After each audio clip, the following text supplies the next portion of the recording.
Hey there, and welcome to our very first episode of Build and Scale. I'm excited you're here because we're tackling something I hear from contractors all the time. I just need more leads. But here's the thing.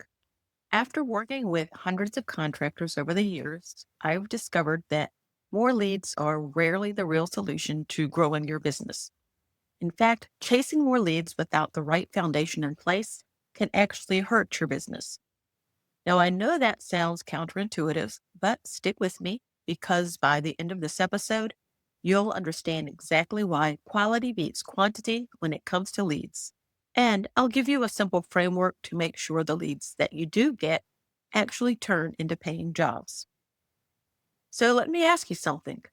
Have you ever had a month where you get a ton of leads, but somehow you don't book many jobs? Or maybe you've spent a bunch of money on a lead service only to get people who were just price shopping or weren't ready to start the project. If you're nodding your head right now, you're not alone. The truth is, most contractors are stuck in what I call the more leads trap. They think the solution to growing their business is simply getting more people to call or to fill out their contact forms. I see it all the time.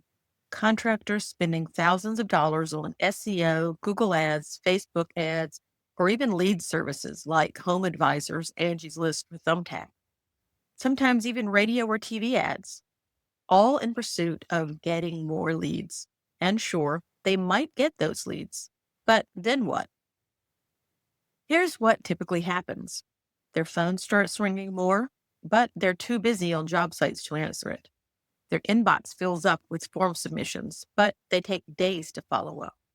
Or they waste hours giving estimates to people who aren't serious or don't have the budget.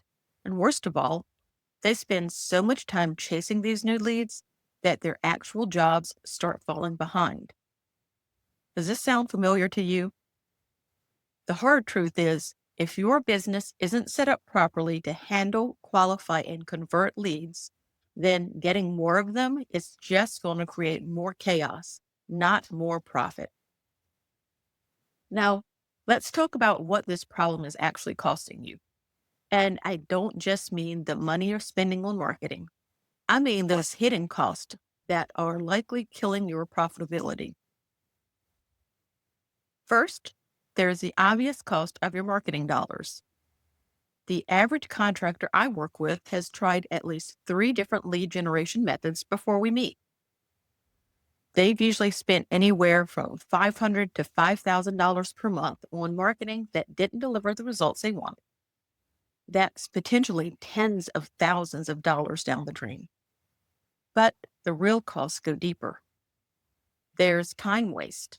How many hours do you spend each week giving estimates to tire kickers who never call you back? If you're like most contractors, probably at least 5 to 10 hours. And at your hourly rate, that could be $500 to $1,500 of your time every week just gone. What about the opportunity cost? While you're chasing low quality leads, you're missing out on better opportunities. Every hour spent with a bad prospect is an hour you could have spent finding a good one or actually completing profitable work. The high price of reputation damage. When leads pile up and you can't respond quickly, people get annoyed. They leave bad reviews or tell their friends not to call you. Bad leads can actually create bad word of mouth. And don't forget about your employees' burnout. Your team feels the strain too. They're fielding calls from angry prospects who haven't heard back or rushing to complete estimates that go nowhere. Over time, this kills morale. The feast or famine cycle is your biggest killer. Without a strategic approach to leads, you'll constantly swing between too much work and not enough. One month you're turning away jobs, the next you're desperate for any work you can get. One contractor I worked with was spending $3,000 a month on Google Ads. He was getting about 30 leads a month, which sounds great, right? But when we dug deeper, we found that only about 5 of those leads were actually qualified and ready to move forward. The rest, they were either just price shopping, had unrealistic budgets, or weren't ready to start for months. That means he was effectively paying $600 per qualified lead. And that's before factoring in all the time he spent following up with the 25 leads that went nowhere. But here's what makes this really painful. While he was chasing all those bad leads, he was missing opportunities to nurture past clients for referrals, which historically had been his best source of high quality jobs. So, not only was he wasting money on low quality leads, but he was also neglecting the high quality leads that were right under his nose. All right, so if more leads isn't the answer, then what is? Well, just one word: conversion. The contractors who are really killing it aren't necessarily the ones getting the most leads. They're the ones converting the highest percentage of leads into paying jobs. And not just any jobs, but profitable ones with clients they actually enjoy working with. Let me share a quick case study. We worked with a remodeling contractor in Denver who was getting about 15 leads a month and converting maybe two of them into jobs. Not so great, right? But instead of just pumping more money into marketing to get more leads, we focused on improving his conversion process. Within 3 months, he was still getting about 15 leads a month, but now he was converting 6 to 7 of them into jobs. That's more than a 300% increase in business without a single additional lead. So, how do we do it? We implement what I call the access framework. First, assess your lead sources and quality. You need to know where your leads are coming from and which sources produce the best clients. Most contractors are shocked when they actually track this data. For example, you might find that Google Ads leads close at 10%, but the average job size is 15,000. Referral leads close at 60%, and the average job size is 25,000. Home shows close at 15%, and the average job is 20,000. Once you have this data, you can make smart decisions about where to invest your marketing dollars. Maybe those Google ads aren't such a great deal after all. Next, create a pre-qualification system. Not every lead deserves your time. You need a lead system to quickly separate the serious prospects from those tire kickers. This could be a well-designed contact form that asks about budget, timeline, and project scope, a pre-qualification call script for whoever answers your phone, or an automated email sequence that educates leads before you meet them. One client of mine added a simple budget question to his contact form with ranges like under 15K, 15 to 30K, 30 to 50K, and over 50K. Just that one change reduced his wasted estimate by 40% because he could immediately see which leads didn't have a realistic budget. Third, communicate quickly and professionally.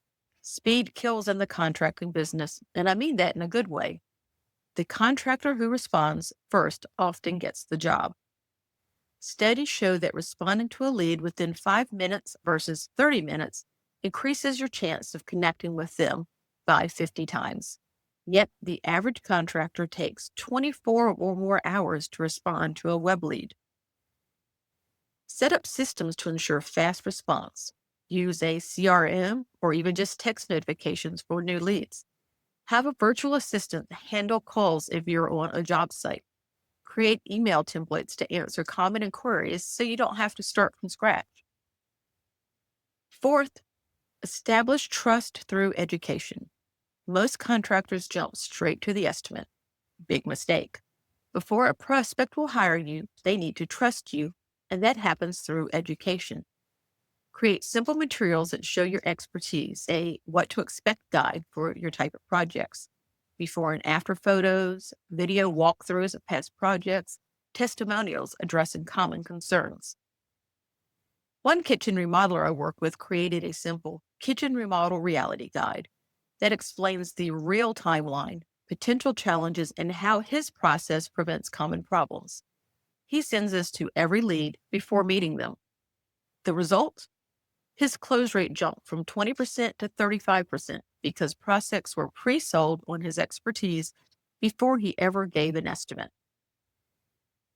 Fifth, systematize your follow up. Here's a shocking statistic: 80% of sales require 5 or more follow ups, but 44% of salespeople give up after just one follow up. Translation: most contractors leave money on the table by not following up consistently. Create a simple follow up system. Perhaps day 1, your initial response and schedule a consultation. Day 3, send educational materials. Day 7, follow up with an estimate or a personal phone call. Day 14, share a relevant case study about a similar project. One contractor implemented this and discovered that 40% of his closed jobs came from follow ups that he previously would have abandoned. Finally, scale what works. Once you know which lead sources produce the best clients and you have systems to convert them, then and only then should you focus on getting more leads. By then, you'll be scaling what works, not just throwing money at random marketing tactics. Let me share one more quick example of how powerful this approach can be.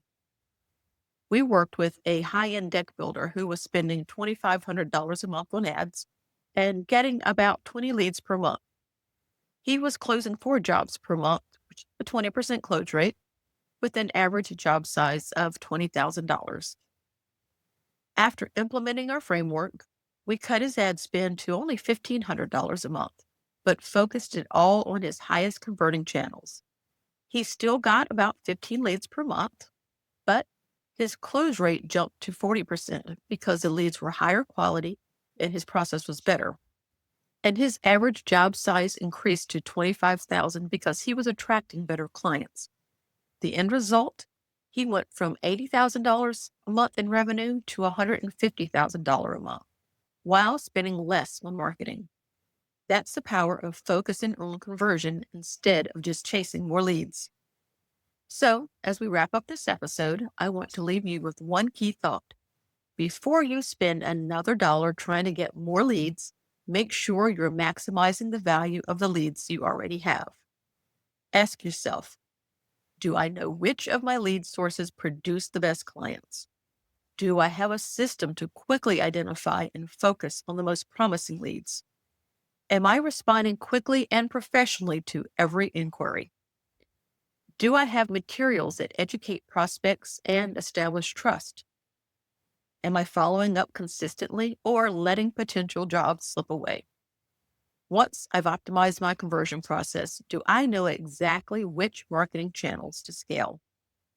If you answered no to any of these questions, that's your next area to focus on, not getting more leads. In next week's episode, we'll dive deeper into one specific piece of this puzzle: the hidden reason your website isn't converting visitors into clients. Make sure to subscribe so you don't miss it. And hey, if you're struggling to attract and convert higher quality clients into your business and would like some help implementing the Access framework, my team at Homebuilder Reach specializes in helping general contractors attract, convert, and retain high-value clients.